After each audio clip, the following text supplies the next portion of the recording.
الله الرحمن الرحیم. سلام دوستان، امروز میخوایم طریقه حذف عکس برای شما آموزش بدیم. اول یک از عکس ها را انتخاب میکنیم. به طور مثال از این قسمت میم از قسم Object Selection Tools عکس انتخاب میکنیم. مثلا ما عکسی از این آدم انتخاب کرده و بعد لیر خود کپی میگیریم.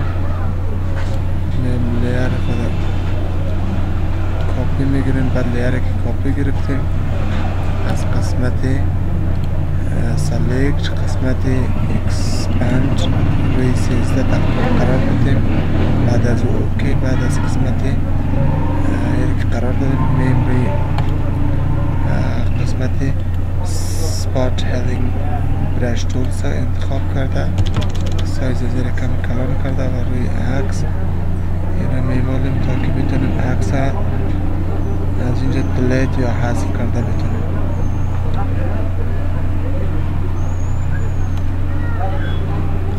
یک چند دقیقه منتظر میشینیم تا این عمل ما و شما اجرا شد. حالا دیدیم دوستای عزیز که ما عکس چطور تانستیم براحتی از اینجا حذف کنیم. این بود طریقه حذف عکس. تشکر از شما، انشاءالله که موفق باشید.